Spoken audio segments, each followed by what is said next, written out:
Muy buen día tengan todos compañeros de clase y profesor licenciado Gerardo Rangel Juárez. Mi nombre es Marco Antonio Llanos Jiménez y en esta ocasión voy a hablarles sobre los imprevistos y siniestros que, al igual en ciertas enfermedades a las que estamos expuestos como trabajadores y que por supuesto las leyes nos protegen, eximen y resaltan cada derecho que tenemos nosotros para que sean cubiertas ciertas anomalías y accidentes que nos puedan pasar en nuestro ambiente laboral.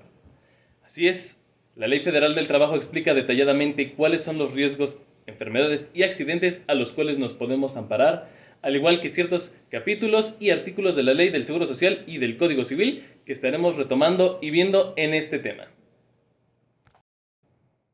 ¿Cómo es que el trabajo, el entorno donde nos desenvolvemos profesionalmente, puede protegernos de manera legal?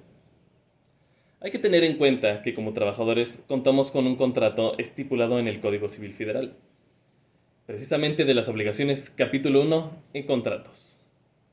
Es aquí donde encontramos el artículo 1793, donde habla sobre los convenios que producen y se transfieren, al igual que sus obligaciones, y la sujeción sobre el artículo 1794, donde estipula consentimiento, objeto y materia del contrato. Así como eficazmente habla el artículo 20 de la Ley Federal del Trabajo sobre la relación de trabajo, así tanto como las especificaciones en el artículo 25 sobre un contrato individual y los beneficiarios en caso de que el trabajador resulte afectado por su ambiente laboral. Es aquí donde se estipula en el apartado 10 de este artículo, donde veremos con regularidad todas las disposiciones legales y médicas ante cualquier adversidad que enfrente a algún trabajador y su amparo según la ley. Desde las licencias médicas hasta el permiso específico de las leyes, nos debe de proporcionar esta seguridad y derechos que tenemos bajo la comanda patronal y las especificaciones dentro de los contratos como trabajador individual. Muchas definiciones existen en cuestión de los riesgos, accidentes y enfermedades y que deben de ser contempladas directamente por los patrones. Estos riesgos, accidentes y enfermedades son la causa del mismo trabajo o de la exposición ambiental en donde se encuentran los trabajadores. Legalmente y en el artículo 474 de la Ley Federal del Trabajo, cita textualmente: accidente de trabajo es toda lesión orgánica o perturbación funcional inmediata o posterior, la muerte o la desaparición derivada de un acto delincuencial, producida repentinamente en ejercicio o con motivo del trabajo, cualesquiera que sean el lugar y el tiempo que se preste. También nos encontramos con el artículo 476, que sería considerada lo que son las enfermedades, que son todo caso de enfermedad de trabajo, lo consignada en la tabla del artículo 513, es obligación de los trabajadores observar las medidas preventivas de seguridad e higiene que establecen los reglamentos y las normas oficiales mexicanas expedidas por las autoridades competentes, así como lo indiquen los patrones para la prevención de riesgos de trabajo. Otras leyes, como la Ley del Seguro Social, estipulan los riesgos, enfermedades y accidentes que están previstos en los artículos 41 y 55, que hablan sobre las incapacidades, que las produce y que se toma en cuenta como incapacidad, según el artículo 55. Los riesgos de trabajo pueden producir incapacidad temporal, incapacidad permanente parcial, incapacidad permanente total y muerte, según este último artículo de la Ley del Seguro Social. Es tiempo de clasificar los tipos de incapacidad que resuelve la Ley Federal del Trabajo. Sabido que es en el artículo 137 de la Ley del Seguro Social, lo que incapacita a un trabajador es la pérdida de facultades o aptitudes físicas o mentales que imposibilitan parcial o totalmente al asegurado para desempeñar sus actividades laborales habituales por algún tiempo, así como en el artículo 55 que habla de estas generalidades de incapacidad de esta misma ley. ¿Qué tipo de incapacidades existen? Pues tenemos la incapacidad temporal, que este tipo de incapacidad se concede cuando un trabajador, debido a una enfermedad o accidente no laboral, está temporalmente impedido para realizar sus funciones habituales. Durante este periodo, el trabajador puede recibir un subsidio económico. Tenemos la incapacidad permanente parcial. Se declara cuando el trabajador, debido a una enfermedad o accidente no laboral, experimenta una pérdida parcial. Incapacidad permanente parcial. Se declara cuando el trabajador, debido a una enfermedad o accidente laboral, experimenta una pérdida parcial y permanente de sus capacidades para trabajar. La indemnización se calcula en porción al grado de incapacidad. Y por último tenemos la incapacidad permanente total. Ese tipo de incapacidad se otorga cuando el trabajador, debido a una enfermedad o accidente laboral o no, pierde completamente su capacidad para realizar cualquier tipo de trabajo. Implica una indemnización más sustancial que la incapacidad parcial. Existe otra no mencionada en la ley, que es la incapacidad permanente total para una ocupación específica. Esta se concede cuando el trabajador, debido a una enfermedad o accidente no laboral, pierde la capacidad para realizar su ocupación específica, pero puede desempeñar otras funciones. También conlleva una indemnización legal. Por este lado, ahora tenemos los beneficiarios en caso de que el accidente haya sido demasiado grave o que le imposibilite poder hacerse de esta remuneración al trabajador en cuestión, por lo que es preciso contemplar todas las generalidades que especifique el artículo 483 de la Ley Federal del Trabajo. En caso de incapacidad temporal o permanente, él mismo podrá recibir el beneficio, el mismo trabajador. En estos casos, la indemnización busca compensar la pérdida de ingresos y apoyar al trabajador afectado durante el periodo de ausencia o de por vida, según la naturaleza de la incapacidad. En caso de incapacidad permanente total para una ocupación específica, el trabajador podrá desempeñar su ocupación específica, pero aún no puede trabajar en otras funciones. La indemnización se otorga al trabajador afectado, buscando compensar la pérdida de ingresos asociada con la limitación laboral.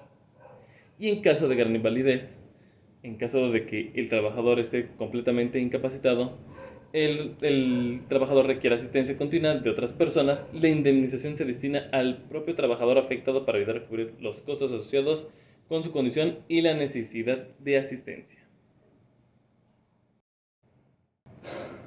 Es difícil realmente compensar a una familia lo que realmente es la pérdida de un ser querido. No existe como tal una suma que remunera tal pérdida, pero legalmente el fallecido ampara a este tipo de tragedias para solventar cada uno de los inconvenientes ocasionados por el deceso en su área laboral. Estos beneficiarios tienen derecho a recibir compensaciones y prestaciones económicas destinadas a mitigar las consecuencias financieras de la pérdida del proveedor principal. La Ley Federal del Trabajo establece disposiciones específicas para el cálculo y la distribución de estas indemnizaciones. Y es importante que los empleados sigan adecuadamente los procedimientos legales para garantizar la compensación justa y en cumplimiento con la normativa laboral mexicana. Esto está estipulado en el artículo 500 y 501 de la Ley Federal del Trabajo. El primer correspondiente surge sobre la idea de las compensaciones económicas y funerarias siendo cubiertas por 2 meses de salario, y el 501 habla sobre los beneficios que podrán recibir los tipos de indemnización. Resumiendo esta parte, serían los cónyuges. El esposo o esposa del trabajador fallecido en general es siempre considerado como el beneficiario principal. Los hijos del trabajador fallecido, ya sean menores o mayores de edad, suelen ser considerados también beneficiarios. Y en último tenemos a los padres. En algunos casos los padres del trabajador fallecido pueden ser considerados beneficiarios si dependían económicamente de él. Existen muchas leyes referente a este tema y que se vinculan entre sí. Específicamente hablando, la que más se vincula son la Ley Federal del Trabajo, el Código Civil Federal y la Ley del Seguro Social. Hablaría del Código Penal, que también habla sobre este tema, pero los descartaré en estas instancias. ¿Perfecto? Por el lado del Código Civil encontramos el artículo que mencioné textualmente, que es el artículo 1935. Los patrones son responsables de los accidentes del trabajo y de las enfermedades profesionales de los trabajadores sufridas con motivo o en el ejercicio de la profesión o trabajo que ejecuten. 1936 incumbe a los patrones el pago de la responsabilidad que nace de los accidentes del trabajo y de las enfermedades profesionales, independientemente de toda idea de culpa o negligencia de su parte. En el artículo 1937 del Código Civil, igualmente, encontramos que el patrón no responderá de los accidentes del trabajo cuando el trabajador voluntariamente, no en prudencia, los haya producido. Y obviamente por parte del Seguro Social tenemos la Ley del Seguro Social y sus generalidades en la primera sección. Todo eso habla sobre este tipo de cuestiones. El artículo 41 habla sobre los riesgos de trabajo que son los accidentes y enfermedades que están expuestos los trabajadores en ejercicio o con motivo del trabajo. En el artículo 55, referente a las causas y riesgos que se consideran, obviamente también del desglose de todo este tipo de situaciones. Y tenemos en el artículo 85, referente a las dichas causas estipuladas de incapacidad por enfermedad o incapaces de realizar alguna actividad. El artículo 88 es referente a las obligaciones del patrón con respecto a los riesgos causados en el trabajo y sus prestaciones a las que accedió a asegurar el trabajador. A mi parecer, son las más importantes y que están directamente vinculadas con estas situaciones. Así que, como anterior, que he mencionado alrededor de esta presentación. En conclusión, comprender las leyes relacionadas con la incapacidad, el cobro de indemnización y las disposiciones de la Ley Federal del Trabajo en México, además de sus allegadas, que es el Código Civil Federal y la ley del Seguro Social, es esencial para garantizar una protección efectiva de los derechos de los trabajadores y sus beneficiarios. La importancia de este conocimiento radica en su capacidad para brindar seguridad financiera y respaldo legal en situaciones críticas, como la incapacidad o el fallecimiento de un trabajador. La correcta interpretación de las disposiciones legales asegura que los beneficiarios designados, como cónyuges, hijos y padres, reciben compensaciones justas y adecuadas. Asimismo, el entendimiento de los diferentes tipos de incapacidad, desde la temporal hasta la permanente, permite una gestión laboral más informada y empática. Además, las aplicaciones precisas de las normativas legales no solo protegen a los trabajadores y sus familias, sino que también establece un marco claro para los empleadores, fomentando prácticas laborales justas y éticas.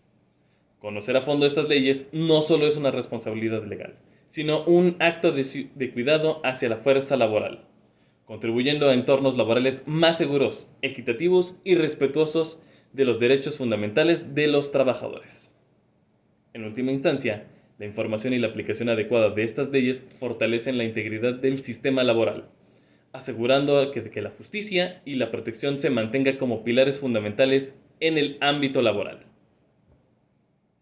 Pues, por mi parte sería todo en esta presentación. Les agradezco mucho su atención, que tengan un excelente día y les desea muchas bendiciones su querido servidor y estudiante de Contabilidad y Finanzas, Marco Antonio Llanos. Se despide, que tengan un excelente día.